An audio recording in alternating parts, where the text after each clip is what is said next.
Good evening and hello, YouTube. It's 7:15 here in Poland, and spring is finally starting to show its little face. We have some warmth and sunlight finally, so hope you guys are having a great day wherever you are and that things are looking up. Yes, so Logan Silverwolf was first. He beat me into the chat. Well done. Just Janice, Artsy Fartsy, Philip, and Dr. Muta. Good to see you all. Thanks all for being here. So today we're going to be discussing Gnosticism. The reason it's important is that it is the first enemy of the church, of the early Christians, and also it has been a consistent major enemy for centuries. Welcome, Sergeant Grinch. And we need to understand how it has mutated and morphed and how it has presented itself as the ideology or the set of ideas, the thinking behind a number of corrupt theologies like Marxism, even Nazism. It is in the church. It has been soaking into the church and also affecting theology. It is a threat. We need to understand it historically, and then also we need to be able to refute the argument that it is the original, unaltered form of Christianity. Bart Ehrman likes to talk about there were many Christianities that were arguing out, and the Catholic Church took baseball bats, broke everyone's kneecaps, and they took over the church. Well, no, they couldn't have done that because the Gnostics came hundreds of years later. So yeah, okay. Well, let's dive in. We'll so obviously I'll cover a little bit of a preview of some other things I'm working on and a brief recap. Right, I showed numerous of these graphs of these charts showing that this is one of the last ones, showing some of the later books, but all of the New Testament was quoted much longer, well, far earlier than the Gnostic texts are written, right? So the entire New Testament was quoted centuries, hundreds of years, decades before the Gnostic texts even existed, right? These are some of the later ones, but all of these texts, as I said, have quoted the New Testament. The New Testament was clearly around long before the Gnostic texts, right? And then, of course, Dan Brown says these Gnostic texts are the unaltered Gospels. We know this is not true. There was something like 50 folios, something like 45 separate stories. Some of them were duplicates. Even the duplicates had differences. And these were multiple different competing mythical fantasies about the origins of Christianity, who Jesus was, completely incompatible sets of ideas. So therefore, it is not unaltered. It is not original because these are just a whole host of late fantasies. Right. Then I spoke briefly of the Gospel of Thomas, which will come up again. And yeah, but let's talk to start off with the before I dive into this though, but we're going to start with what happens when there are differences, if there are discrepancies with the eyewitnesses' accounts in the Gospels. Is that a bad thing? So that's something I want to talk about. But quickly, let me bring up two other things that I'm busy working on. And yeah, this. Right. I put up these two polls recently. This one I could have made a quiz, and I wanted to make it a poll instead. Um, yeah, so simply because there was a poll on Twitter, you can't make a quiz. But according to James 2:24, which is the only place in the Bible where you have the words faith alone, they are preceded by not. So we become justified, or we are saved, but not by faith alone. He says we are saved by works and not by faith alone. That is literally the only place where the words faith and alone appear in the Bible, right? And of course, so 14% of people have not actually read the Bible and don't like what it actually physically says on the page. I did show yesterday that Martin Luther explicitly states the word sola is not in the Bible. He realizes it is not in the Bible. He put it there at his own as his own choice. He put it in there deliberately because he felt that once he added this word, it provided the correct sense. In other words, I'm just going to change the Bible, put in the words that I want to make it say what I want it to say. So we have Martin Luther's own admission. Of course, the fallback position on that is, well, we don't believe Martin Luther, we believe in the Bible, except you are following in the tradition, repeating the same lines, repeating the same excuses that Martin Luther brought to the world, oddly enough. So yes, you actually do believe in Martin Luther. You're repeating his theology. You're repeating his words. You're repeating his arguments. At the end of Revelation, John says, anyone who adds or detracts from the Bible shall be cursed. Now that is true. He does say that. Let me actually, yeah. So while we're on that, since you brought up Revelation, let me bring this up. So okay, so since Artifati says at the end of Revelation, John says, anyone who adds or detracts from the Bible shall be cursed, and that is true. And Ryan says, I hope you're doing well. I was wondering whether you would have considered the parallels between Manichaeism and Islam, and if so, could you direct me to some sources? Not offhand, not now. I'm not going to do that now. But you can find Manichaean parallels with multiple different heresies like the Cathars, the Albigenses, and even Martin Luther, who all seem to subscribe in some shape, manner, or form to Manichaeism. So let's briefly talk about Martin Luther and the Book of Revelation, since that just came up. Martin Luther writes, and this is in Martin Luther's Works, volume 35, Word and Sacrament 1, about the Book of Revelation of John. I leave everyone free to hold his own opinions. So in other words, he allowed for subjective interpretation, private interpretation. I would not have anyone bound to my opinion or judgment. I say what I feel. And he says, I miss more than one thing in this book. In other words, this book of the Bible is lacking. There are things that I think should be in here that are not in here. And he says, it makes me consider it to be neither apostolic nor prophetic. So Martin Luther says the book of John, the book of the Revelation of John, is not apostolic. An apostle did not write it. It is not prophetic. In other words, this book is in the Bible by mistake. First and foremost, the apostles do not deal with visions, but prophecy in clear and plain words. So in other words, John could not have been an apostle. This book could not have been the book of an apostle. It's dealing with the wrong topic. You see, so it's in the Bible. So therefore, you must understand, Martin Luther felt that the canon of the Bible was not closed. The canon of the Bible was subject to alteration and editing. He felt he had the right to edit the Bible on his own criteria, which is what arch heretics like Marcion did. And he says, but prophecy in clear and plain words, as do Peter and Paul and Christ in the gospel. It befits the apostolic office to speak clearly of Christ and his deeds, without images and without visions. Like, what the heck is John thinking? Well, what the hell is this going on here? Moreover, there's no prophet in the Old Testament, to say nothing of the New, who deals so exclusively with visions and images. So this cannot be apostolic. It is not prophetic. And Martin Luther says, for myself, I think it approximates the fourth book of Esdras. I can in no way detect that the Holy Spirit produced it. So Martin Luther says this book is not a product of the Holy Spirit. What the heck is it doing in the Bible? So this is Martin Luther, obviously, sola scriptura. Scripture alone. Scripture is holy, except this book is, what the heck is this book? Take it out of the Bible, please. Don't like that book either. Get that book out of the Bible. That sentence is wrong. Let me change that. Those books are, that's a mistake. Get rid of that book. So Martin Luther only wanted to remove like 30% of the Bible because it was wrong, because the Bible is holy and sacred and we cannot change it. So that's called hypocrisy. And Martin Luther says, let everyone think of it as his own spirit leads him. So if you're a Protestant and you feel that, that's a crappy book, I don't agree with that.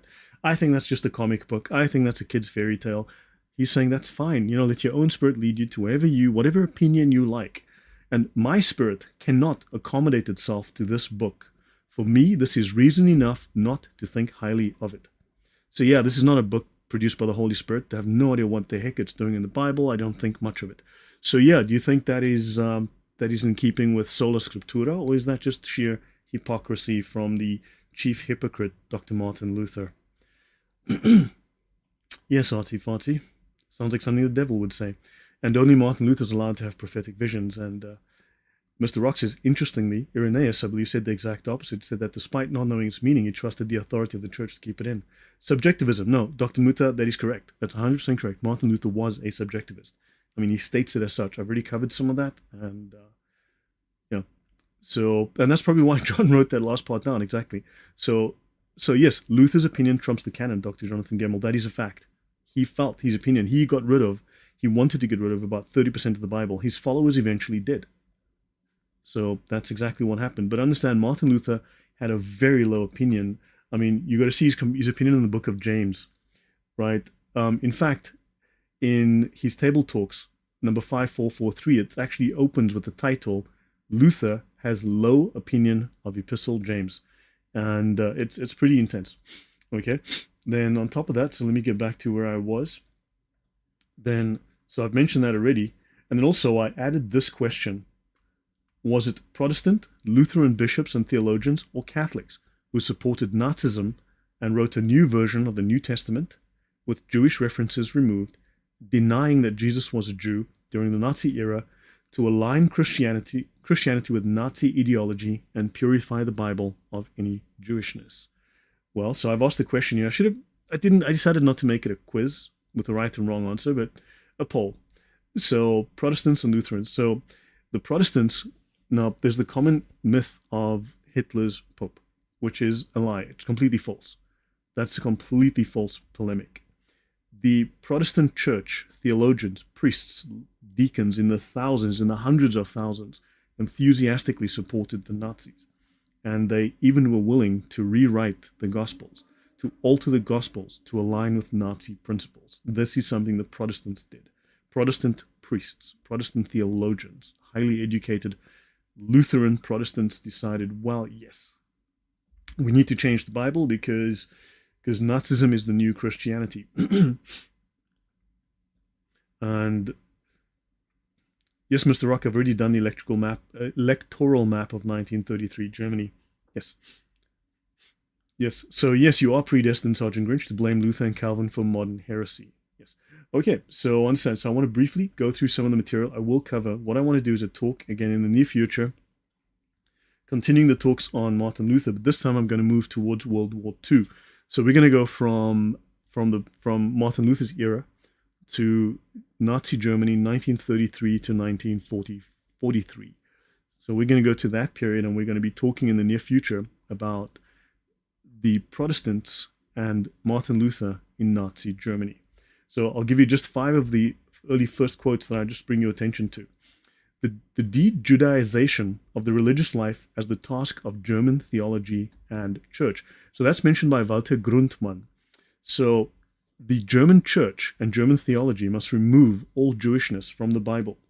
And he said that this task, and this is a Lutheran pastor, this is a trained Lutheran theologian, a priest, and he says the whole point of the German church and German theology is very similar to the Reformation.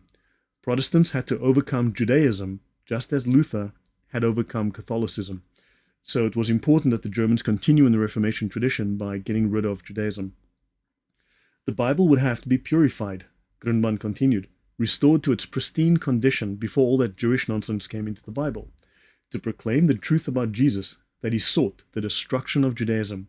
So Jesus wanted the destruction. Jesus was at war with the Jews and at war with Judaism, and of course the Jews killed him. So the German Protestants, the German Lutherans, they were continuing this fight of Jesus against the Jews, and they were going to wipe out the Jews the way that Jesus wanted. So the German Christian movement, the pro-Nazi faction within the German Protestant Church, claimed a membership of 600,000 pastors, bishops, professors of theology, religion teachers, and laity. And of course, they said that this whole new movement would exemplify the Nazified Christianity that it advocated. And of course, here you can see this would look good in your parish church, don't you think? What do you think, guys? Do you think this would be a good, some of these little crossy thingies here, these hook crosses, the Hakenkreuz? Don't you think these would look great in your local parish? I mean, what do you think? Put a couple up on the sides, put one on the door as you come in, as you walk down the aisle. You've got one hanging underneath Jesus, or maybe on top of him. What do you think? Or maybe hang one as a scarf around him on the statue. What do you guys think? This is German Protestant Christianity. So yeah, why is the cross there? Because Jesus was not a Jew, and he hated the Jews, and that's what the Protestants. Yeah, you work it out. So, how does the New Testament make any sense without being linked to the Old Testament? Stop asking sensible questions, Wally. And yeah, a hacked cross, exactly. It's called a Hakenkreuz, the hooked cross. Okay, so enough of that. So I will discuss this probably next week. I'll start getting into World War II history, or just pre-World War II, how the Lutherans saw Luther, how the Nazis saw Luther, and how they saw Christianity, the Nazified Christianity of pre-World War II. We'll have a look at that sort of 1933 to 1943. We'll have a look at that era, and we'll see that the myth of Hitler's Pope is projection. This is purely projection, because we will discover that the Lutheran Church, the Protestants, the Germans were deep into Nazism. And of course, they had to project their failures onto the Catholics. Okay, let me close that, and let's dive into this talk. So I hope that was illustrative. Hopefully that was helpful to provide some perspective on what's happening. So let's talk about this topic. The Da Vinci Code, of course, suggests that the New Testament contains disagreements about Jesus. And this is the same claim that people like Bart Ehrman make, because there's disagreements about Jesus. And look at these Gnostic texts that come 200 years later. Yeah, we can ignore those Gnostic texts from 200 years later. And of course, because there are disagreements, there is doubt about its authenticity, doubts about its accuracy. So the New Testament is false because they're not copy-paste plagiarisms of each other. So this creates a false belief that the Gnostic Gospels present a coherent story about Jesus without these perceived problems, but that is entirely false. The Gnostic Gospels contain a riot of myths and fantasies, not one of them substantiated by any kind of historical basis or any archaeology whatsoever. So it is implied that the New Testament Gospels are flawed due to their disagreements. However, disagreement does not mean error in sources describing the life and teachings of Jesus. So to illustrate, let's say we take an event like 9/11, right? Very controversial event. And no, I'm not interested in your 9/11 conspiracy theories right now. Comparing accounts of a major event like 9/11, different newspapers have different reports that do not agree word for word. Different journalists will highlight different aspects of the day, of the event. They'll use different words. They'll have eyewitnesses from different points of view, eyewitnesses relating different perspectives. Not just physical points of view, but different ideas, different points of interest. Someone might look at the suffering mother. Someone might look at the soldiers. Someone might be looking at the crowd. So you're going to have these different views that do not necessarily 100% line up. So the differences in reports do not necessarily mean that any of the versions are wrong. Journalists write from their own perspective and select information based on their expertise and also the available space in the publication. In the ancient world, writing materials were not as readily available as today. So it was crucial to preserve and write information down and get the critical information down. But also you couldn't write everything. You didn't have access to paper and pen like we have today. So paper was not easily found, and mistakes in writing are also not easily rectified. So keep that in mind. You couldn't casually just Tipp-Ex something out, or erase it, or retype it. Making parchment and papyrus was very time-consuming. It required resources like animal skins and lots of money, and it took months. The scarcity of writing materials will have influenced the way information was recorded and preserved in ancient texts. So the limited availability of writing materials contrasts heavily with the abundance of writing materials, paper, and printing today. Very good point, O-Ratex says. Actually, very, very good point. I'll highlight that quickly. Nor were they interested in a dry recapitulation of events without a theme or meaning. And that's a fair point as well. There's a perspective there. So differences are perfectly normal. So let's take an academic setting. Multiple students turn in papers, turn in an exam, whatever the case is, and they are word for word identical. Now, if the Gospels were word for word identical, people would be screaming falsehood, plagiarism. Now the fact that they are similar but not word for word identical, everyone's going falsehood, plagiarism. You plagiarized it from Sol Invictus. These first century documents are plagiarized from stories of Sol Invictus. When was Sol Invictus around? 274 AD. Yes, you're plagiarizing stories that came 210 years later. Because you plagiarists, you. So we would then view this similarity, great similarity, would be seen as evidence of plagiarism or collusion. Similarly, the Gospels in the New Testament do not agree word for word. So this lack of agreement is actually seen as a positive aspect. Exact agreement in the Gospels would suggest collusion or an effort to create a narrative, a consistent narrative, but the presence of differing perspectives and details actually gives some level of credibility to their authenticity. The Gospels in the New Testament were full of Philip. Don't forget, these Gnostics came hundreds of years later. So these Gnostics had hundreds of years to write their own Gospels. So the Gospels in the New Testament exhibit both similarities and differences, which can be attributed to factors such as the intended audience, the personalities of the authors, and the relationships between them. So the authors of the Gospels very likely knew each other, and they had some level of interaction, which would explain the similarities in the accounts.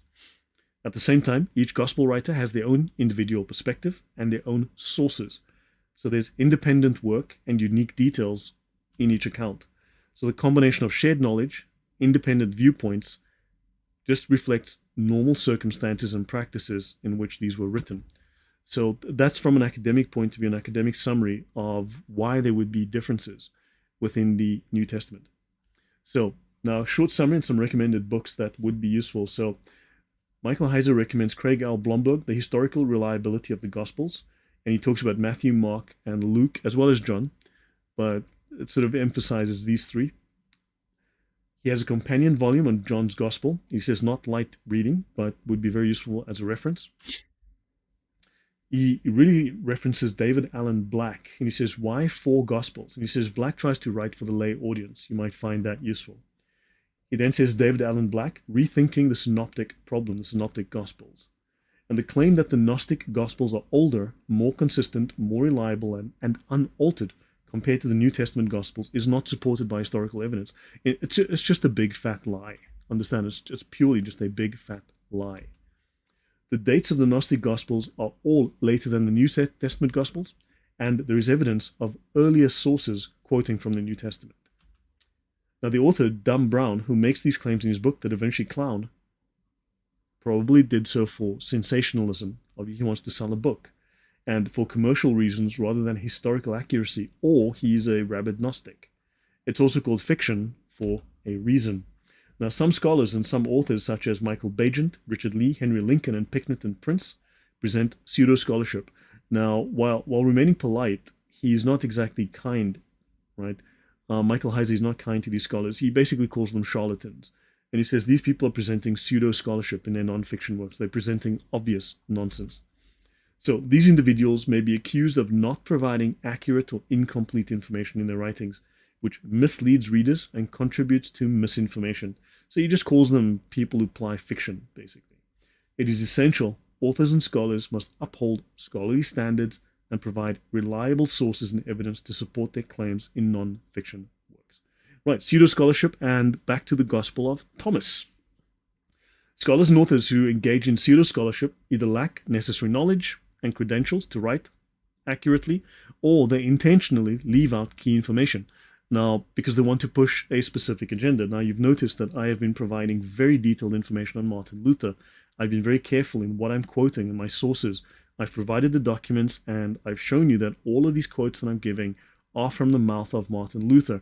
And people are going, well, Lloyd, I don't agree with everything with all of the facts you've presented. It's like, well, you don't agree Martin Luther said that because it's in Martin Luther's books in his own handwriting. So let me know why you don't think Martin Luther wrote the thing that Martin Luther wrote. I've heard dumb arguments like that. So. Now, I've given you lots of key information. I've provided lots of additional details that were accidentally left out by numerous theologians and professors and others, historians, to fill in the blanks, right? Because they have an agenda. So by either not knowing or deliberately withholding facts, these individuals fail to meet scholarly standards and they lie to you, short version. So in the Gospel of Thomas, right, in the case of Gospel of Thomas being an exception chronologically, so the Gospel of Thomas may be late 1st century, early 2nd century. So it might be sort of roughly contemporaneous with the Gospel of John, sort of very late 1st century. So thoroughly evaluate the arguments presented and consider the credibility of sources being used to support any claims made about this text. We did mention that no one from the early fathers quotes the Gospel of John. It's not in the Diatessaron. It's not in any other source. So clearly it was never regarded as canonical. It was never regarded as authentic. Protestant Believer says, so John had major details that weren't included in Mark, but Mark would touch on the subject. Yes, so yeah. Now, the Gospel of Thomas is unique among the Gnostic Gospels because it's the only one for which there is Greek material available, except it's in pieces, it's in scraps. So the other Gnostic Gospels are known through Coptic translations of older Greek originals. No extant Greek manuscripts have been discovered. So the fragmentary Greek material for the Gospel of Thomas provides some insight into its possible origins. And we saw it was Eastern Syriac. It would have come from that part of the world. But the dating of these scraps is challenging due to the limited amount of material.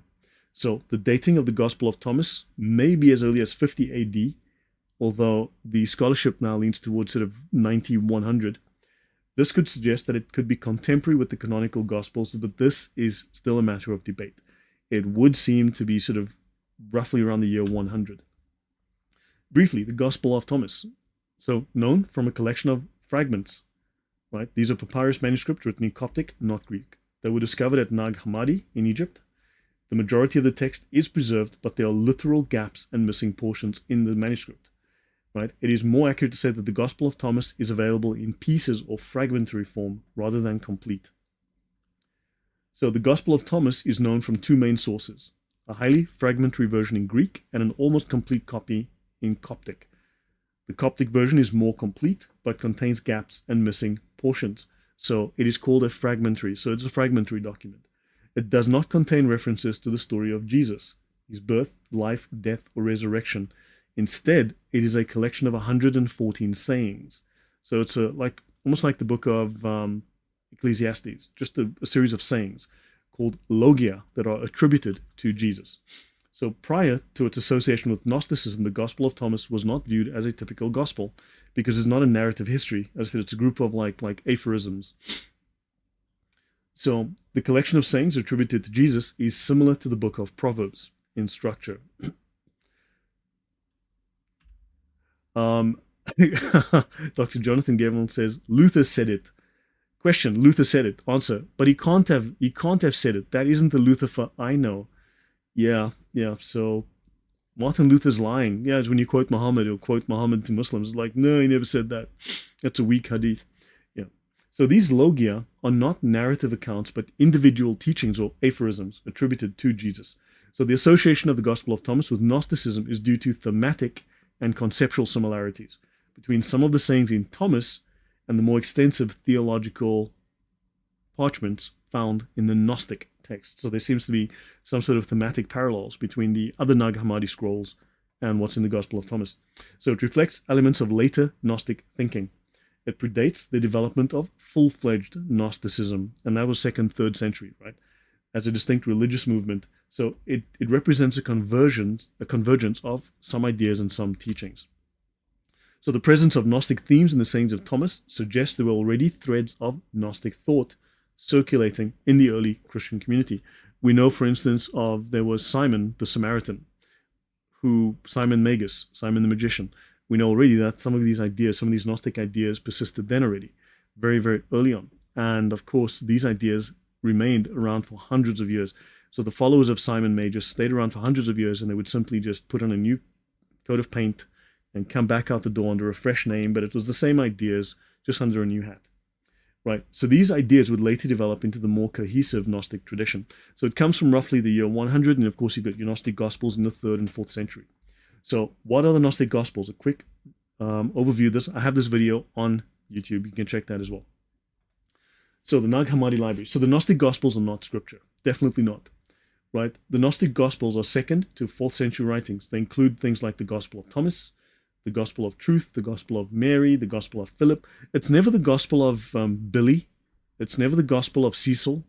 It's never the Gospel of Jimmy, because they're of course trying to imply that they are Gospels of real apostles. They want to be the Gospels of this guy that's famous, this guy who's a famous Christian. That's really the idea.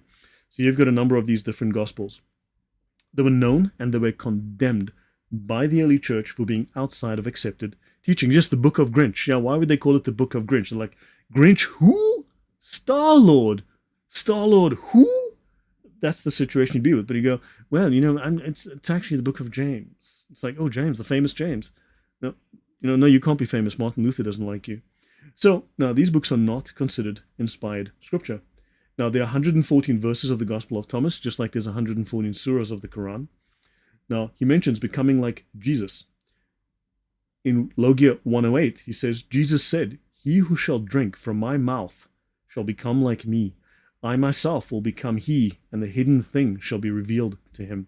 So in other words, this idea of drinking from the mouth or kissing on the mouth, you'll find that in the divine will. You'll find that it's a Gnostic concept, the kiss, the divine kiss, which actually transfers hidden knowledge, secret knowledge.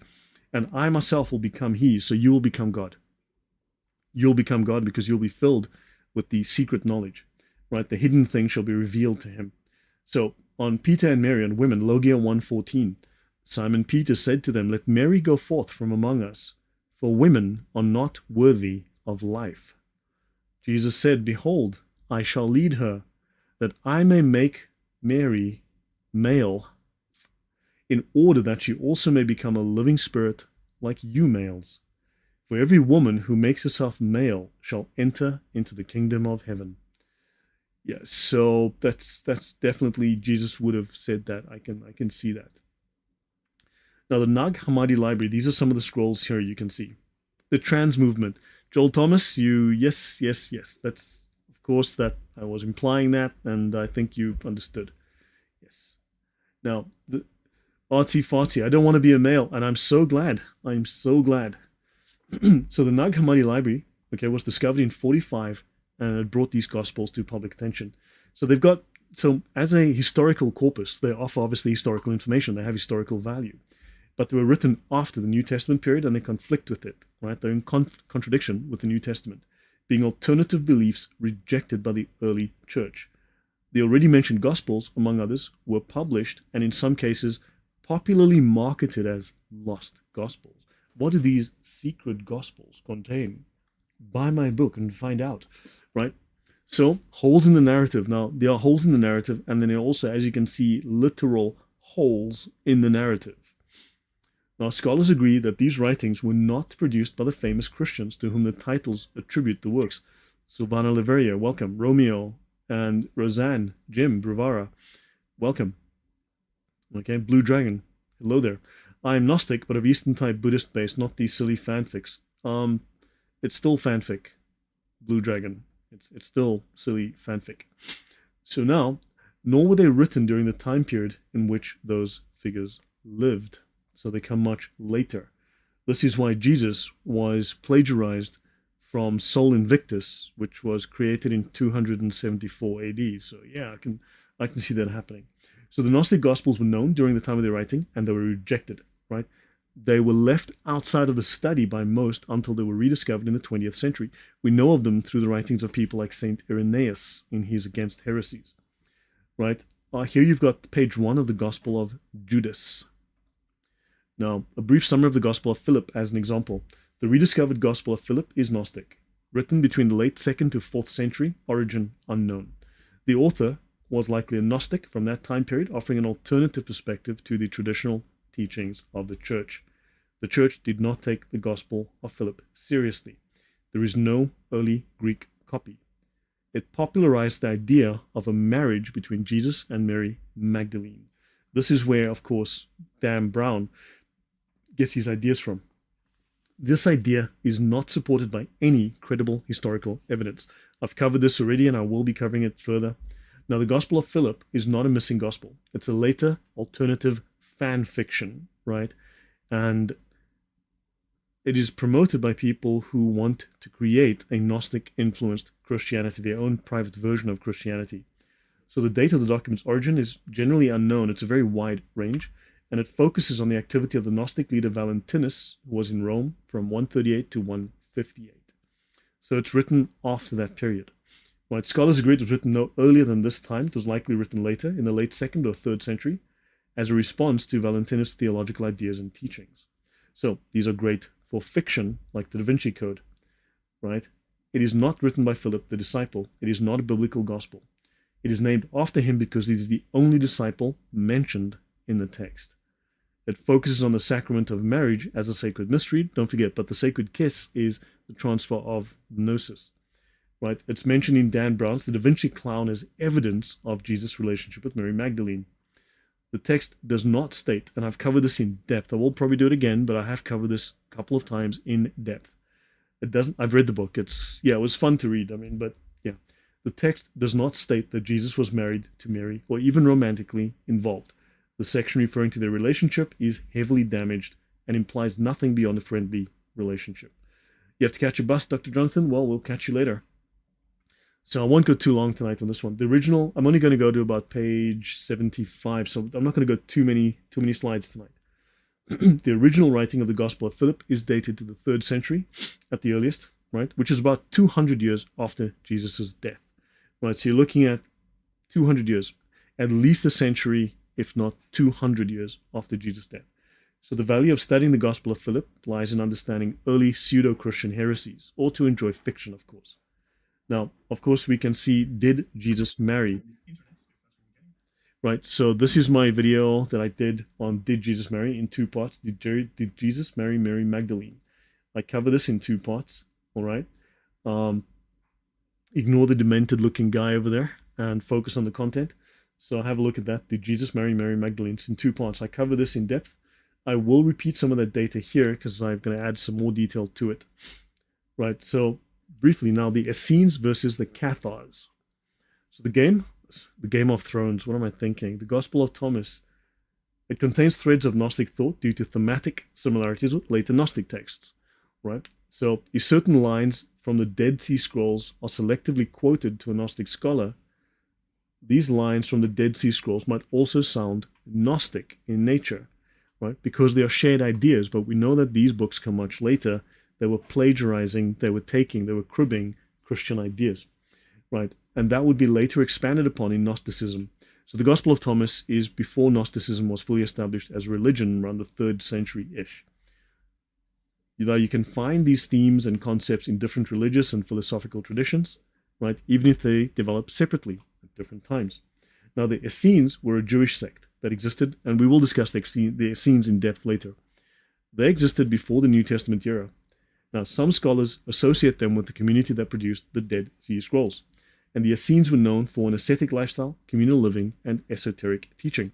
Now, of course, many of these scholars want to claim that Jesus was one of the Essenes, and we'll talk about the evidence for that as well. Now, the Cathars, on the other hand, were a Christian sect that emerged in the Middle Ages. Now, I'm simply quoting the scholarship here. They were a Christian sect. No, they're not. They were flaming heretics. They were outright flaming Gnostic heretics. They were not Christian by any stretch of the imagination, right? So they were influenced by Gnostic ideas. So the Cathars did share some beliefs with Gnostic theology, such as dualism, right? That's, you have the good God, the bad God, and the rejection of the material world as evil, which goes against Genesis. The Essenes and the Cathars existed in different time periods. The Essenes were predating the New Testament era and the Dead Sea Scrolls, dating back to that time. The Cathars emerge centuries later, right? They draw on Gnostic ideas that have been circulating in various forms throughout history. Now, the major Gnostic influence here seems to be the Manichaean. Someone mentioned Manichaeism earlier, right? Early Mormonism, who knows, probably, but a lot of these ideas are Manichaean. Even Martin Luther's ideas harken back to 4th century Manichaeism. So, yeah, so these guys have all these crazy ideas. Now, here you've got Qumran. That's where the Dead Sea Scrolls were discovered. Here's Jerusalem. Here's the Dead Sea, all right? The Dead Sea Scrolls, some dating to 300 BC and others to the 1st century AD, based on paleography and carbon-14 dating, were discovered at Qumran, just next to the Dead Sea, where the Essenes are believed to have lived. Right? It's believed that the Essenes produced what are known as the sectarian manuscripts found among the Dead Sea Scrolls. These writings reflect the beliefs and practices of the Essene community, although they also collected what they call non-sectarian texts, like the Book of Enoch. And when we go through very early 1st century, late 1st century, early 2nd century Gnostic texts, or Sethian Gnostic texts, we'll discover the Book of Enoch is very, very important. So while the Essenes may not have written the Book of Enoch, it was in the Qumran library. Some sectarian manuscripts have thematic similarities with later Gnostic texts. So the Gnostics were familiar to some degree with these texts. It is not accurate to label Essenes as Gnostics, and some people do try to.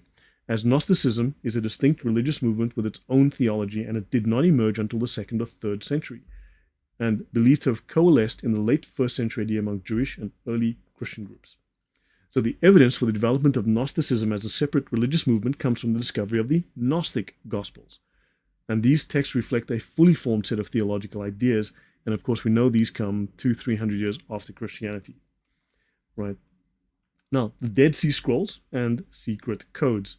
Now, this is Barbara Thiering, Jesus the Man, decoding the real story of Jesus and Mary Magdalene, the controversial bestseller that will change your view of Christianity forever.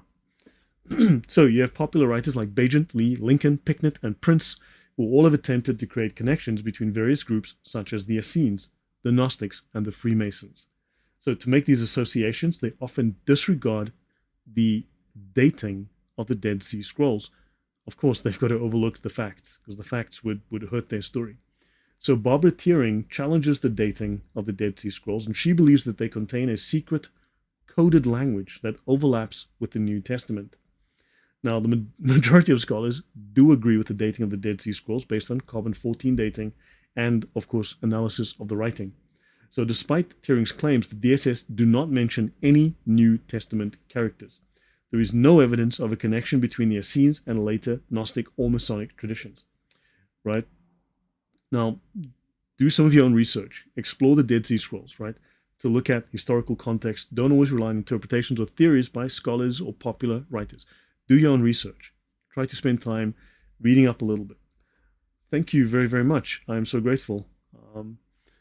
Just get to that Crusader General. Thank you very much. That's very kind of you for that donation. It says, God has blessed you with great wisdom and courage, Brother Lloyd. Deus Vult. Thank you very much. And appreciate it. So let's continue.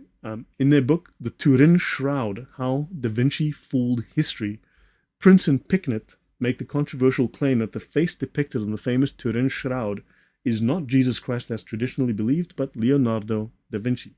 Now, guys, I have news to share with you. As you know, Jesus was a Muslim. You also are aware that Jesus was a Palestinian. Jesus was also a Buddhist. Jesus was Attis of Phrygia. Jesus was Sol Invictus. Jesus was Dionysus. Jesus was Serapis. Jesus also didn't exist. And Jesus was also a Gnostic. Okay, so now you know he was also Leonardo da Vinci, or something. So when people tell you Jesus was X, Y, or Z, just if they say Jesus was X, just tell them, no, Jesus was Buddhist. Everyone knows that. And then say, but Jesus was also Sol Invictus. Jesus was Dionysus. Jesus didn't exist.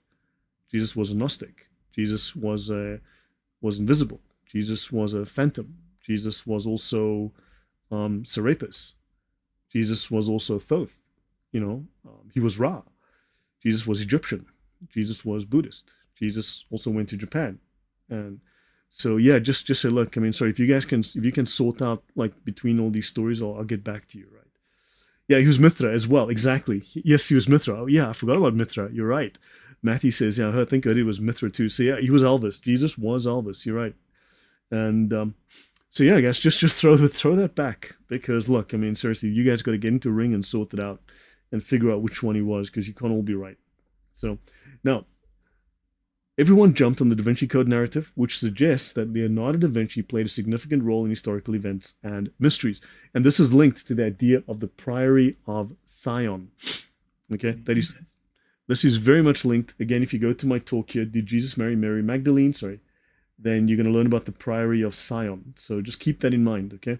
That's kind of a real group that kind of faded away, wasn't really hugely significant in this context. And of course, they took this and then they made a whole thing out of it. And it just turned into a really funny story if you watch it. Jesus was a Martian. I'm not sure that's part of the canon yet. Rick Filmmaker, I don't know if Jesus was a Martian. That's not part of the canon, but maybe there's a book out there. We need to have a look. Right, so now she speaks of, now let's talk about the two-tier Pesher encryption. So Barbara Thiering, she's an Australian scholar who disagrees with the dating of the Dead Sea Scrolls, and she uses Gnostic methods to prove it. Okay, and of course you've got Otto Betz and Rainer Riesner, who eventually, these are two scholars who eventually like, enough is enough. This is nonsense. And they wrote a book called Jesus, Qumran, and the Vatican. And basically their whole point was to debunk all of the nonsense that people had been writing about Jesus and about. So anyway, just to debunk all these scholars who are making up all of these crazy stories. Truth Defenders. Truth Defenders, are you a Nazi supporting, Muhammad supporting Christian too? Because I know you hate Jews. I know you don't think Jesus was a Jew. That was the Nazi teaching. That is the Muslim teaching. So you are a Muslim Nazi Jew hating Christian, which of course Jesus would want, but sure, yeah. So anyway, that's Truth Defenders. He's a Nazi Christian or a Muslim Christian who hates Jews. So yeah. So now, Turing's theory suggests an overlap with the New Testament, even though no New Testament characters are mentioned in the Dead Sea Scrolls, which is really, really interesting. And of course, look, this fool, this Truth Defenders, I mean, actually, we just call him outright liar. He's upset because of the information I put out about Martin Luther, and there's going to be blowback for the fact that I've detailed exactly how depraved and actually evil Martin Luther was, how self-serving, egotistical, narcissistic, violent, and hateful this man actually was, right? Not just from one quote or cherry-picking one thing, but going through detailed historical analysis and through his own works and showing this man was an evil man with an evil agenda and caused immense damage. So, of course, there are going to be, Lutheran Nazis, exactly, right, who are going to be very upset by this. So, right, so let's continue. So the Dead Sea Scrolls, available in English, contain no New Testament characters. Yes, I cherry-picked 500 quotes, Century Sense. I cherry-picked 500 quotes from the best academic scholarship I could find. I had to read through so much nonsense that, yeah. So Barbara Turing believes that the New Testament characters are encrypted. You see, the reason that you can't find them in the scrolls is that they're encrypted. It's in code. It's actually there, but you've got to read it while squinting with the sun in your eyes, and then you've got to poke yourself with a needle in the left cheek in the right chakra, and then of course you've got to mumble your own favorite mantra and smell your socks until you start to feel dizzy, and then you'll see the names appear between the lines in the code. Doing a headstand, yes, doing a headstand, exactly, while desperately needing to take a pee but not doing it, because that'll create the right frame and focus of mind. So she believes the New Testament characters are encrypted. They're not there. We can't find them. They must be encrypted. Yep. It's like when I take money and I go, hold on. It's hang on. My oh my! Look at this. It's $1 million Polish bill. It's $1 million bill. I know it says 20, but believe me, encrypted in there is $1 million bill. So give me my $1 million, you bigot. So yeah, that's how that works. Okay, so the book Jesus, Qumran, and the Vatican, written by two liberal scholars, is recommended on this subject in response to Bagent, Lee, and Lincoln, and it's a thorough dismantling of all these popular writings that were not part of the Scrolls team. They are New Testament and early Judaism scholars, not involved with the dating of the Dead Sea Scrolls. These are independent scholars, not trying to defend their Dead Sea work. They're simply going, hey, look, this is nonsense. Someone said something earlier. I missed a comment. Someone said, thank you for teaching your flock this important information. Rick Filmmaker, you're welcome. Thank you. He's manifesting in Lloyd's channel now too. Yes, he is, isn't he just? Yeah. So, let me see. Only an opinion. Jesus might have existed, but it wasn't who they said to us. Well, everyone has an opinion, right? Now, why would you want to, why don't you tell us your favorite theory? Then we can put it on the stack with theory number 937 from just the last 1 year alone. Jesus was also from Sirius. Yes, very likely. Yeah. So let me see. Now, let's continue. So there's a link here. Okay, so yeah. Let me see. Yeah, the reviews are excellent of this. Okay, you can see. But anyway, have a look at the book. See what it's about. It's really interesting of what I've read. So here they ask, did the Vatican suppress the publication of the Dead Sea Scrolls? Why has there been such a delay in making them public? Do they radically call into question the Christian understanding of Jesus? These and many other issues have been raised in several recent popular books, along with charges of fraud, deceit, and cover-ups. In Jesus, Qumran, and the Vatican, two distinguished Protestant scholars, right, examine these issues and more, producing a highly readable and reliable account of the present state of the research on the scrolls and of the meaning and implications of the scrolls for Christianity. Right? So yeah, so that's something to think about. Now, Teering's conspiracy Christianity. Now, Teering's views, this is Teering. She must have been Gnostic because she's looking a lot like a man. That's what I'm thinking. So Jesus must have made her a man. That's what I'm thinking when I look at this. Yeah, Jesus must have visited her and said, yeah, I'm definitely going to make you a man. So yeah, Barbara Teering's been visited by Jesus. That's all I can say. That's what I'm. You're great. Looks right, right. Looks like a man. So her views go against Christian beliefs, and two, she also looks like a man. Yeah. So she says that Jesus survived the crucifixion. Jesus did not die on the cross, but was drugged and taken down alive. Okay, he was called the swoon theory. That's common. He was later revived and went on to live a long life after the crucifixion. Jesus was married and had children. She suggests that Jesus was married to Mary Magdalene. You see, now this is not in the text. Understand? It's encoded in the text. It's encoded. Remember, so you need to stand upside down, smell your socks until you feel dizzy, have the sun shining in your eyes, and desperately need to take a pee, and then you'll see it. It's written in code in the text. It's not in the text. It actually doesn't. The text doesn't say it. Just like this is actually $1 million bill. It doesn't actually say it, but if you follow the process, that's $1 million. Right. So she believed that references to Jesus' family in the New Testament was symbolic of his marital status. Okay, right, fine. So yeah, the Dead Sea Scrolls and the Essenes. So she linked Jesus and his teachings to the Essene community, a Jewish sect known for strict adherence to religious laws. She claimed that the Dead Sea Scrolls contained hidden messages about Jesus and his connection to the Essenes. The voices were speaking to her too. Hidden messages, the voices. So the real identity of Judas Iscariot. Teering proposed that Judas Iscariot was not a traitor, but the good guy. Just like truth defenders or lie defender or whatever, Satan's defender that came in earlier, he believes that Hitler was the good guy. Muhammad's the good guy because they hated Jews too, just like he does. So Teering proposed that Judas Iscariot was not a traitor, but rather a close friend and companion of Jesus, who played a key role in the crucifixion as part of a bigger plan orchestrated by Jesus himself. Yeah. Jesus faked his own death. Ask any Muslim, they'll tell you. Jesus faked his own death. Ask any Muslim. I've covered it on this channel quite literally. They do have these amazing stories about that.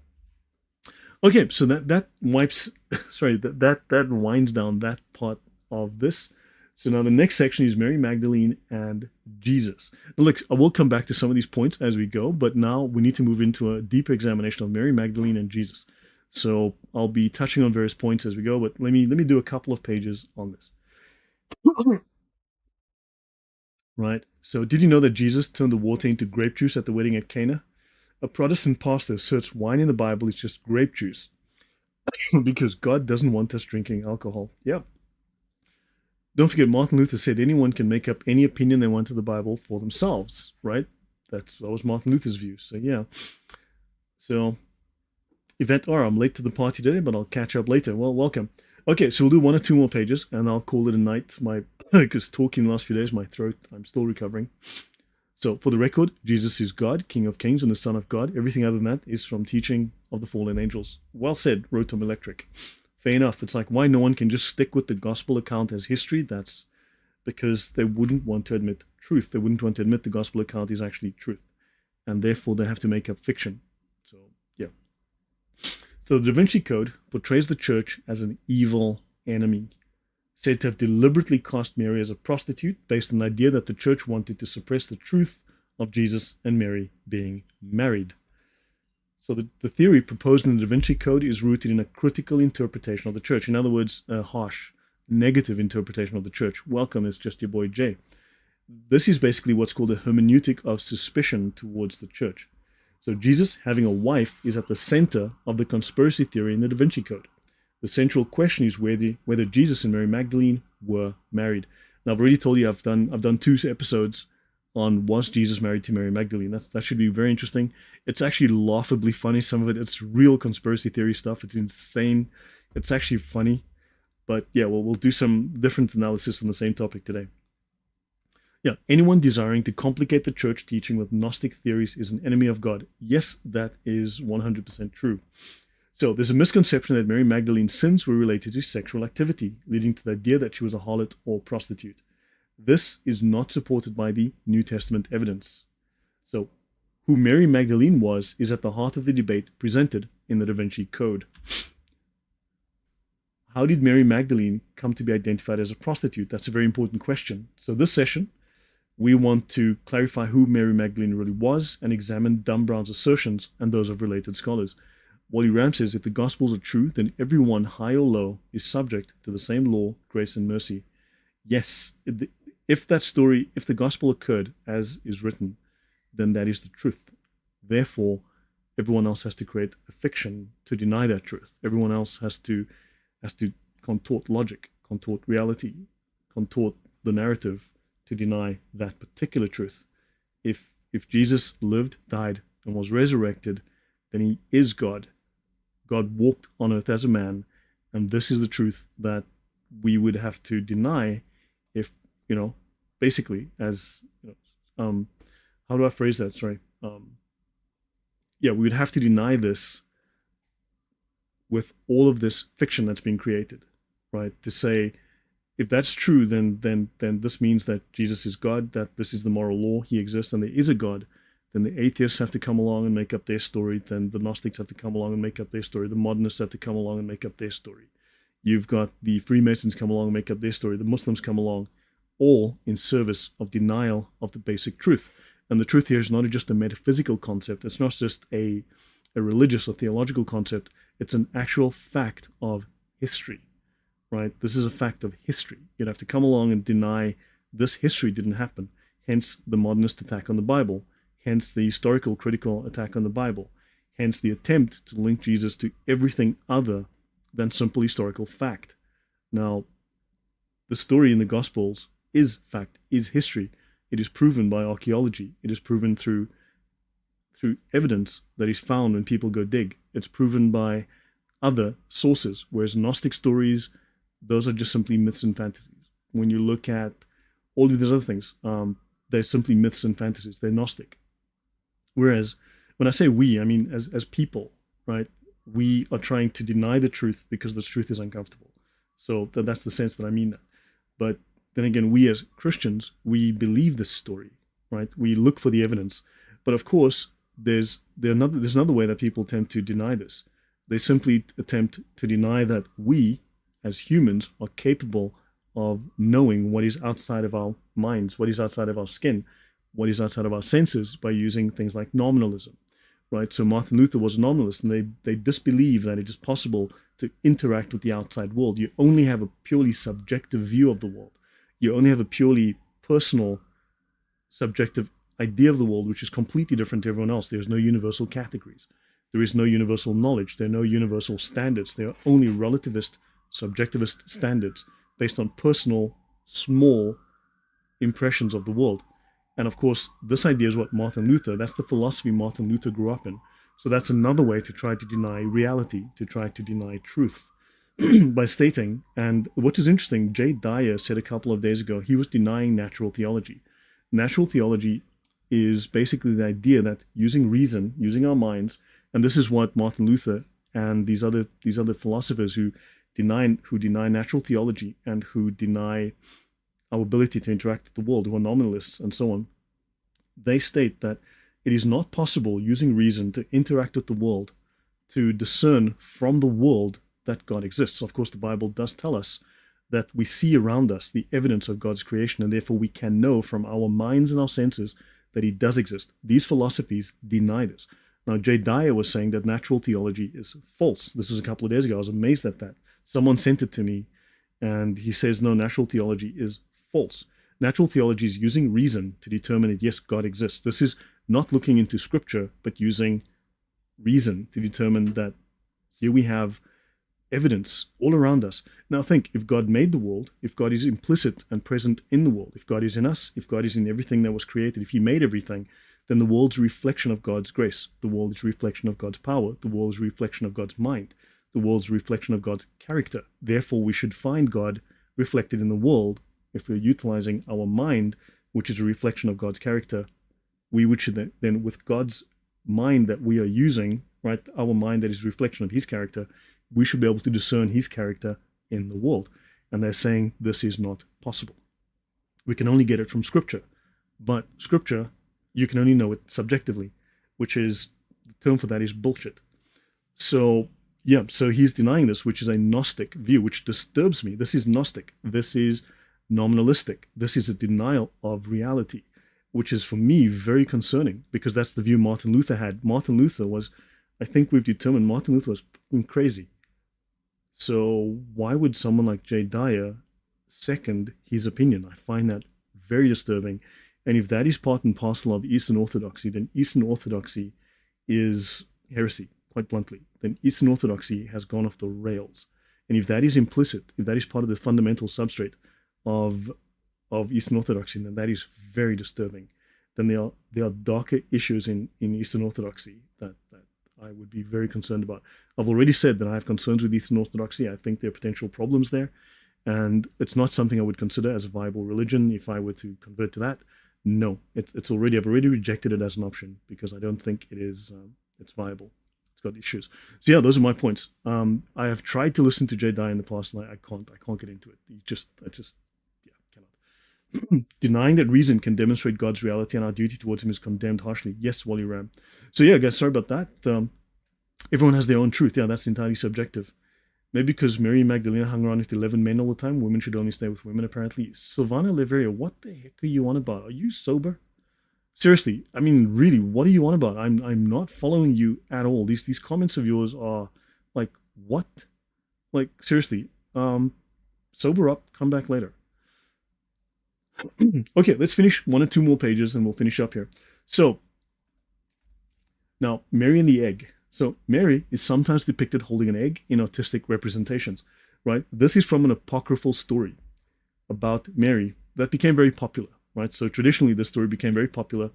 And she met Emperor Tiberius after the resurrection of Jesus. So in the story, Tiberius doubts the truth of the resurrection and challenges Mary to prove it. So Mary holds an egg and tells Tiberius that the egg will turn red just as the resurrection is true. So the egg miraculously turns red, convincing Tiberius to believe in Jesus. This story is not biblical, of course, but is considered apocryphal. It's apocryphal is a term Martin Luther invented. Okay, so but it's basically fake news. Let's think of it as fake news. So the church historically adopted this imagery of Mary holding an egg as a symbol of the story's lesson. So let's see what we have. So century since is I don't know the Orthodox Church that well, but there seems too much attachment to an endless sense of mystery. Yeah, that's the mysticism. And this mysticism is, let's say, not a healthy one necessarily. There are issues. Even Protestant mysticism is violent and detached from reality. Even within the Catholic Church, there were history of mystics who were, let's say, detached from reality, and there was concern. So therefore, we must remain grounded in something, and these people are not grounded. So Gene Dennis says he denies natural reason, so it follows he lacks reason. Yes, that would be crazy. Yeah, natural theology is natural reason. That's a fair point. Okay. Natural theology is not equal to Gaia. That is not natural theology. That is you're confusing paganism with the ability for reason to determine by evidence that God exists.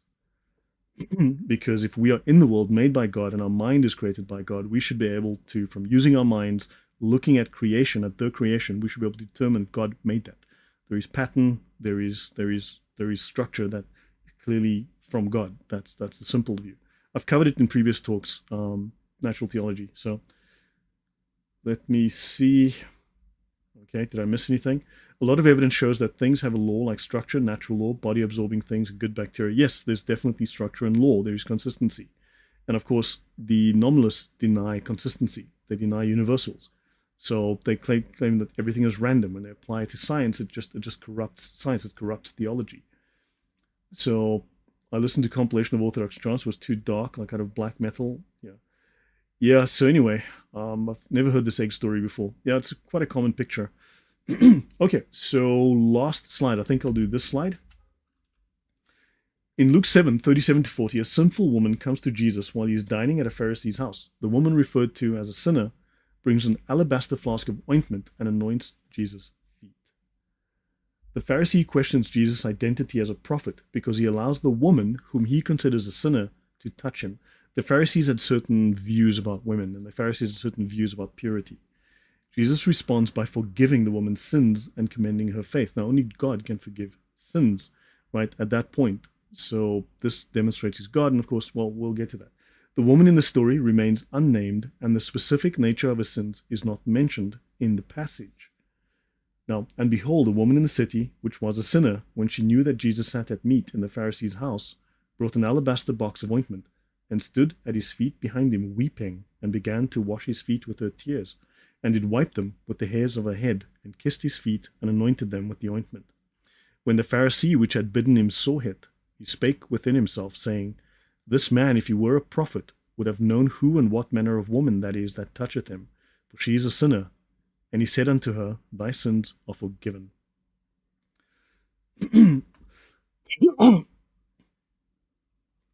Okay. Sylvana says, apologies for my English. It is not my first language. I meant to say that the reason why they called her a prostitute, I don't drink alcohol, by the way. Okay, understood.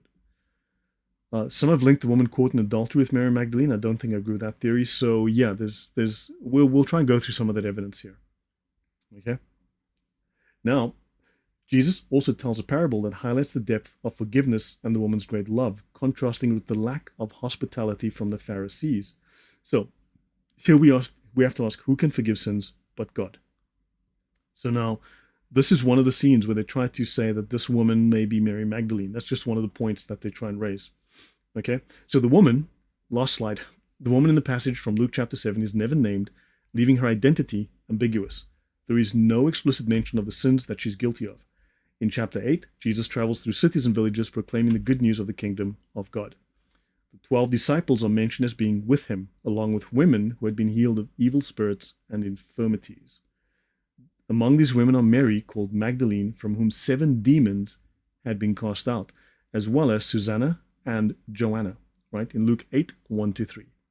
And it came to pass afterwards that he went throughout every city and village, preaching and showing the glad tidings of the kingdom of God, and the 12 were with him. And certain women which had been healed of evil spirits and infirmities, Mary called Magdalene, out of whom went 7 devils, and Joanna, the wife of Chuza, Herod's steward, and Susanna and many others which ministered unto him of their substance. One of the interesting things is that Jesus was actually willing to have women accompany him. So this was unheard of back in the day. He was given women a status that was not something that was part and parcel of the culture of the day. He was going strongly against the culture of the day by giving these women this opportunity.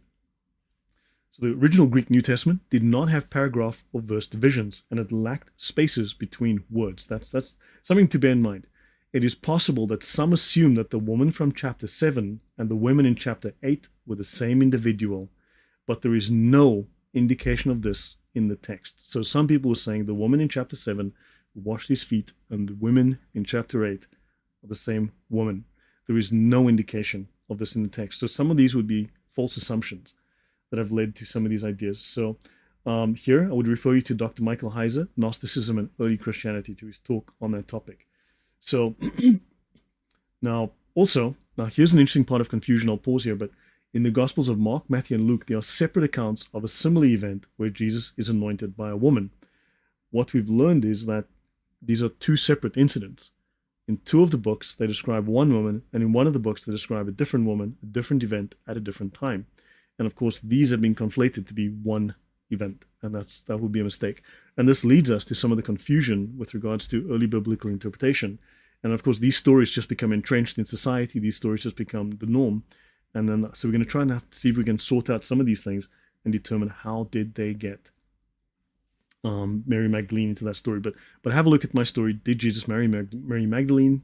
I talked about that story as well. I go through that in some detail. So guys, I will call it a night here. Hopefully this has been interesting. Hopefully you've learned something. And and I will see you guys after Easter. I wish you all a very, very pleasant, very blessed, very safe, very happy Easter. And I'll be back on Tuesday. I guess I'll be leaving tomorrow, and I come back on Monday afternoon. Maybe I'll do something Monday afternoon, but otherwise I'll see you guys on Tuesday. Right, so thanks all. I will see you guys again. So hopefully everyone has a wonderful, safe, blessed Easter. Jay Lugo, God bless. Yeah, so take care, everyone. Um, oh, Justy Boy just says back in the day, women weren't credited or accepted for their witness to things unless it's a man. So Jesus' way of being alive again in 3 days is highly interesting. Yeah, women are the ones who witnessed his resurrection. Women are the ones who reported. He gave them status that they didn't have in that culture at that time. But we will talk about that more. So, guys, everyone take care. And hopefully this is useful. Take all the screenshots you need to use the information, learn from it, and apply it. And I will see you guys all next time. Take care. God bless.